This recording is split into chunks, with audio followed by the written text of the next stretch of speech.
दोस्तों मैं वो सबसे गरीब किसान हूँ जिसके पास मात्र 12 डिसमिल ज़मीन है। और मेरे भाई की जो भी ये षड्यंत्र हुआ है, मैं आपको आज दर्शाना चाहता हूँ। उत्तर प्रदेश में रात को 12 बजे मेरे भाई की परिवार बच्चों से हत्या की जा रही थी। देखिए आप, देखिए 3/9/2018 मुकदमा नंबर 312/18 रात्रि 12 बजे भगवान श्री कृष्ण के जन्मोत्सव का समय, और मेरे भाई और मासूम बच्चों को मार के गाड़ी में धकेल दिया गया और दिखा दिया गया कि भाई गाड़ी का एक्सीडेंट हो गया। भारत क्या सारी दुनिया का कोई भी आदमी IAS PCS अधिकारी कोई भी इसको एक्सीडेंट साबित कर देगा तो मैं पेशाब से मुंह में लूंगा। मोदी वो फ्रॉड चाय वाले हैं। मैं उसी दिन समझ गया था कि प्रधानमंत्री जरूर चाय बेचते बना, लेकिन इसने डुप्लीकेट चाय बेची है आगे दौड़ लगाने वाली। आप लोग मोदी जी का असली चेहरा सामने लाने के लिए ये जरूरी है इनका। देखिए आप, योगी मोदी जो भी है, मैं सबका जन्म कुंडली बताऊंगा ये कैसे योगी हैं और कैसे मोदी हैं।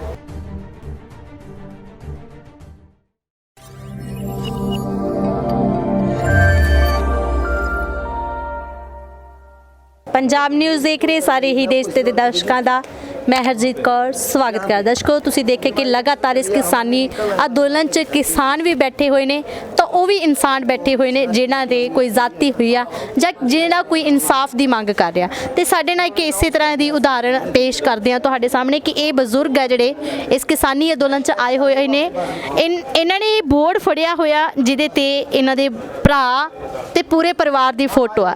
की इन्हां दी स्टोरी है, की इन्हां दी कहानी है, ये आपां जानने की कोशिश जरूर करांगे। नमस्कार भैया। सत श्री अकाल जी सभी लोगों को। कहाँ से आए हो आप? मैं झांसी उत्तर प्रदेश बुंदेलखंड क्षेत्र का रहने वाला हूँ, बट मैं 12 सालों से चंडीगढ़ रह रहा था जी। तो मैं पंजाब के हर शहर से वाकिफ़ हूँ, हरियाणा के हर शहर से वाकिफ़ हूँ, दिल्ली से। तो सबसे पहले मैं ये बोलना चाहता हूँ कि जैसे मैं किसान मोर्चा में आया, किसान मोर्चा में आने के पहले हमारे साथ जो घटना हुई है वो तो मैं आपको बताऊंगा ही। मेरे को जब ये महसूस हुआ कि किसान मोर्चा में हमारे पेट और देश की लड़ाई है, तो हमको रहा नहीं गया और हम सोचे कि भाई हम किसी तरह जाएं। और हम जब तक यहाँ नहीं आ पाए 2-2.5 महीने लॉकडाउन की वजह से, उसके पहले हम जहाँ भी चर्चा हुई, जो भी चर्चा हुई, मैं अपने हर उत्तर प्रदेश के हर किसान भाई को, हर व्यक्ति को, उत्तर प्रदेश के हर व्यक्ति को समझाता रहा कि भाई जो दिल्ली में किसान आंदोलन चल रहा है उसमें अपन सबको जाना चाहिए। और ये खाली पंजाब हरियाणा के किसान भाइयों की लड़ाई नहीं है, वो तो एक क्या है कि हमने कहा अपना क्षेत्र पिछड़ा क्षेत्र है। सारे भारत में उत्तर प्रदेश बिहार पिछड़ा ही था। और उसके बाद बुंदेलखंड क्षेत्र के किसान, वो गरीब किसान होने के नाते इतना समय नहीं दे पाते आ पाते। हमने कहा ये लड़ाई अपने गरीबों के लिए लड़ रहे हैं और आपको जाना चाहिए। आज यदि ये आगे नहीं आएंगे तो सारे देश पर संकट आ जाएगा। हमने कहा सारे भारत के अंदर हरियाणा के, पंजाब के लोग सोचते हैं कि वो छोटे बड़े भाई हैं, लेकिन मैं मानता हूँ कि सारे भारत के अंदर हर स्टेट से सबसे बड़ा भाई यदि वो है तो वो है पंजाब। पंजाब में यदि कोई बच्चा बन के आ जाता है तो उसे माँ बाप की तरह छाया मिल जाता है। कोई छोटा भाई बन के आ जाता है तो उसे बड़ा भाई मिल जाता है। कोई बड़ा भाई बन के आता है तो उसे बराबर सम्मान मिलता है। धर्म कर्म इंसानियत के मामले में मैंने कहा पंजाब से आगे कोई ना है, ना अभी तक मैंने देखा है। इस चीज़ का प्रैक्टिकल मैं खुद हूँ, जो उत्तर प्रदेश झांसी से जिस समय गया था, क्या स्थिति में गया था, और जो एक बार पंजाब पहुंच जाता है उसको इतना लाड़ प्यार इंसानियत मिलती है कि वो दोबारा वापस अपने स्टेट आने में नहीं सोचता चलो भाई जैसे भी है मैं इधर आ गया, इधर अच्छे लोग मिल गए। और आज जब किसान आंदोलन की बात आई तो मैंने कहा वो बड़ा भाई आज इसलिए जब भी हिंदुस्तान पर, भारत पर मुसीबत आई है तब पंजाबी भाई आगे आए हैं और उन्होंने बढ़ चढ़ के भाग लिया है और अपने से छोटों को और अपने साथियों को उन्होंने बचाया है। उन्होंने ये नहीं देखा कि उत्तर प्रदेश का है कि मध्य प्रदेश का है कि आंध्रा का है कि बिहार का है कि यूपी का है कि दिल्ली का है। जो भी आया उसको उन्होंने अपनाया, उसको प्यार मोहब्बत दिया, उसके लिए लड़ाई लड़ी, कोई भी ज़रूरत पड़ गई उसके लिए हर तरह से वो आज खड़े हैं। इसलिए मेरे को उम्मीद जागी कि जो मोदी सरकार मुझे 2 साल से परेशान कर रही है मेरे छोटे भाई के केस के मामले में आज मुझे सपोर्ट नहीं मिल रहा है। तो जो भी मैंने अपने डॉक्यूमेंट तैयार किए तो उनको प्रार्थना पत्र देता रहा मैं, और कुछ मेरे पास था नहीं और ना ही मेरे पास इतना पैसा था मैं कोर्ट तक वहाँ तक पहुँच सकूँ। तो मैंने सोचा आज किसान भाइयों के, किसान मोर्चा के काउंटर के मार्फत मेरा केस भी उठेगा और मैं अपने किसान आंदोलन में अपना भाग भी ले सकूँगा। दोस्तों, मैं वो सबसे गरीब किसान हूँ जिसके पास मात्र 12 डिसमिल ज़मीन है, और मेरे भाई की जो भी ये षड्यंत्र हुआ है मैं आपको आज दर्शाना चाहता हूँ कि मैं चंडीगढ़ में रहता था। 3/9/2012 को मैं पंचकूला के महादेवपुर में और सकेतली महादेव मंदिर पर श्री कृष्ण गौशाला में जन्मोत्सव मना रहा था रात को 12 बजे, और इधर उत्तर प्रदेश में रात को 12 बजे मेरे भाई की परिवार बच्चों से हत्या की जा रही थी। देखिए आप, देखिए 3/9/2018 मुकदमा नंबर 312/18 रात्रि 12 बजे भगवान श्री कृष्ण के जन्मोत्सव का समय, और मेरे भाई और मासूम बच्चों को मार के गाड़ी में धकेल दिया गया और दिखा दिया गया कि भाई गाड़ी का एक्सीडेंट हो गया। मैं जब पहुंचा मुझे बताया आईडी पार्क SHO साहब ने कि तुम जाओ हुई में और तुम्हारे घर कोई घटना हुई है। मुझे उन्होंने तुरंत मेरी सहायता करके मुझे घर तक पहुंचाया। जब मैं आया तो मैं थाने गया, मैं SP IG DSP सभी से मिला, क्योंकि चंडीगढ़ होने के नाते मुझे इतना, पंजाब में रहने के नाते मुझे इतनी इंसानियत आ गई थी कि मैं बड़े शक्ति आ गई थी कि मैं बड़े अधिकारियों से बातचीत करने में सक्षम था। तो मैंने बाकायदा अपनी भाई की FIR पढ़ी और मैंने उसको देखा कि वो तो हत्या है। मैंने तुरंत जाके थाने में संपर्क किया। 4 दिन में जब मैंने थाने में संपर्क करके रिपोर्ट बना के दी तो थानेदार ने फिर इसी चालान कैसे काट दी, IT एक्सीडेंट दिखा करके। जब एक्सीडेंट दिखा करके उन्होंने को चालान काटने का क्या राइट था जब मैं नाम दर्ज रिपोर्ट दे रहा था, और उसमें मैंने उन्हीं की FIR में मैं अभी सबूत बताऊंगा कि ये मर्डर किस तरह है। दोस्तों, हिंदुस्तान क्या, भारत क्या, सारी दुनिया का कोई भी आदमी IAS PCS अधिकारी कोई भी इसको एक्सीडेंट साबित कर देगा तो मैं पेशाब से मुँह बना लूँगा, वरना कोई भी अधिकारी मेरे सामने आ जाए मैं उसे साबित कर दूंगा कि ये देखिए 100% मर्डर है। और मैंने इसकी 14 पेज की रिपोर्ट तैयार की तो मध्य प्रदेश पुलिस हमसे कहती है कि तुमने 14 पेज की रिपोर्ट तैयार की है, तुमने इतनी लंबी रिपोर्ट क्यों बनाई? तो 1 पेज में लिख देते। मैंने कहा श्रीमान जी, जब 14 पेज की रिपोर्ट में तुम्हारे को कोई गवाह सबूत नहीं मिल रहा तो 1 पेज में मिल जाएंगे, तो फिर आप केस क्यों नहीं बनाते? इस तरीके से देखिए मैं आपको सबूत बताता हूँ जो किस तरह मर्डर को एक्सीडेंट में बदला इन्होंने सियासत के जरिए। देखिए आप, पुलिस ने गाड़ी को षड्यंत्र के तहत केस को रफा दफा किया एक्सीडेंट बना के। कैसे किया? मैंने उसके बाद उनसे पूछा कि आप बताइए गरीब व्यक्ति के लिए CBI जांच क्यों नहीं हो सकती? जब आप एक्सीडेंट दिखा रहे हो, मैं मर्डर दिखा रहा तो जांच कराइए। तो उनका कहना है कि नहीं, नेताओं के लिए होती है CBI। मैं पूछना चाहता हूँ क्या काम करते थे कि मतलब कि क्यों उसको उत्तर प्रदेश से महाराष्ट्र से जी मैं पूछ रही हूँ आपके भाई क्या काम करते थे जो उनको उत्तर प्रदेश से महाराष्ट्र ले जाकर उनकी हत्या की गई? उत्तर प्रदेश से महाराष्ट्र नहीं, मध्य प्रदेश ले गए थे। वो क्या है कि उत्तर प्रदेश और मध्य प्रदेश एक ही जगह जुड़ा हुआ है बॉर्डर की तरह, जैसे हरियाणा और पंजाब। इस तरीके से हमारा भाई बाबा जय गुरुदेव के आश्रम है, एक उज्जैन में, एक है मथुरा में। तो जो उज्जैन वाली संस्था से जुड़े हुए थे ये लोग दिन में उनको सत्संग सुनने के बहाने ले गए। कोई भी जो सच्चा गुरु भाई होता है वो गुरु भाइयों पर भरोसा करता है भाई से ज़्यादा। वो विश्वास में आगे उनके साथ सत्संग सुनने चल गया। इन लोगों ने षड्यंत्र के तहत पहले उसकी ज़मीन बिकवाई, उसको ट्रांसपोर्ट खुलवाने के लिए उसको रास्ते दिखाए, और फिर जैसे ही पैसे आए वैसे ही बड़े भाई की ससुराल वालों के साथ में मिलके और वो सत्संगी लोगों ने, गुरु भाइयों ने, आश्रम वालों ने मिलके इसको सब परिवार सहित मार दिया। ये देख, ज़मीन थी तुम्हारे भाई की? उसने हाल ही में ये देखिए 42 लाख रुपए की प्रॉपर्टी बेची थी जी, और 12 लाख रुपए उसके चेक से तुरंत गायब हुए। मैंने पुलिस को बोला कि श्रीमान जी अकाउंट दिखवा दीजिए। बोले तुम कौन होते हो, जाओ भाग जाओ यहाँ से। किसी तरीके से उन्होंने हमारा ना एक भी चीज़ में उन्होंने साथ नहीं दिया। मैं देखिए जिस दिन से केस हुआ है उस दिन से आज तक का प्रधानमंत्री, गृह मंत्री, मुख्यमंत्री सभी का मेरे पास रिसीविंग है। सभी को मैंने रजिस्ट्रियाँ की हैं, बट उनका किस्मत अच्छा था, हमारे किस्मत ख़राब था कि बीच में लॉकडाउन लग गया। कोई भी बांधा एक स्टेट से दूसरी जगह नहीं जा पाया। उसके बाद जैसे ही ये किसान मोर्चा का प्रोग्राम शुरू हुआ, ये जो चिट्ठी लिखी है हाँ, मैं बताता हूँ। देखिए पहले मैं आपको ये बता देता हूँ, कागज भाई कागज, एक एक चीज़ समझाऊंगा आपको। आप लोग मोदी जी का असली चेहरा सामने लाने के लिए ये जरूरी है इनका। देखिए आप, योगी मोदी जो भी है, मैं सबका जन्म कुंडली बताऊंगा ये कैसे योगी हैं और कैसे मोदी हैं। पहले आप ये देख लीजिए कि पुलिस ने षड्यंत्र के तहत इस केस को एक्सीडेंट दिखाकर रफा दफा किया। गरीब व्यक्ति के केस की सीबीआई जांच क्यों नहीं हो सकती? षड्यंत्र के तहत FIR में गाड़ी तेजी व लापरवाही से दिखाई गई। आप बताइए, कोई गाड़ी रात को 12 बजे FIR में दिखाई जा रही है कि रात को 12 बजे गाड़ी पानी में गिरेगी चंबल के जैसी जगह में कहीं, तो क्या आगे बैठे वाले व पीछे बैठे वालों को उतरने का मौका मिल जाएगा अंधेरे में?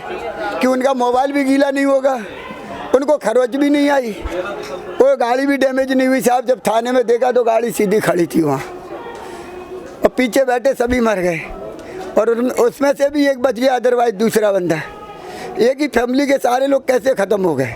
कौन कौन गाड़ी में बैठा था? एक मिनट, परिवार वाले तो हैं, लेकिन और कौन बैठा अदरवाइज दूसरे लोग बैठे थे, जिनको वो कोई को गुरुभाई मानते थे, कोई गाड़ी का ड्राइवर था, कोई उनके साथ का था। तो जो दूसरी कास्ट के लोग और लोग बैठे थे, उन्होंने, किसी ने भी हमको संतोषजनक जवाब नहीं दिया। जब हमने उनसे पूछा गाड़ी कैसे गिरी, बोले रात को आ रहे थे। मैंने कहा जब गाड़ी तुम रात को आ रहे थे, मैं खुद ही जाके उनका जवाब सवाल किया, तो मैंने कहा फिर गाड़ी गिरने की स्थिति क्या थी और तुम्हारे निकलने की स्थिति क्या थी? कि गाड़ी जब रात को गिरी तो तुम्हारा मोबाइल गीले क्यों नहीं हुए? तुम्हारे को कोई खरोच भी नहीं आई, चोट भी नहीं आई? तो और गांव वालों ने तुमको एक इस तरफ रोड पर खड़ा देखा और एक उस तरफ खड़ा देखा। गांव वालों ने लिखित बयान दिए हमारे को। तो जब आप सवाल में वो संतुष्ट नहीं कर पाए तो मैं और आगे बढ़ा। मैंने जब और आगे बढ़ा तो मैंने जो है गाड़ी के चालान सीट पड़ी तो मैं और ज़्यादा परेशानी में आ गया। तो उसमें लिखा हुआ है कि देखिए आप, गियर सिस्टम खराब, स्टीयरिंग सिस्टम खराब, ब्रेक सिस्टम खराब।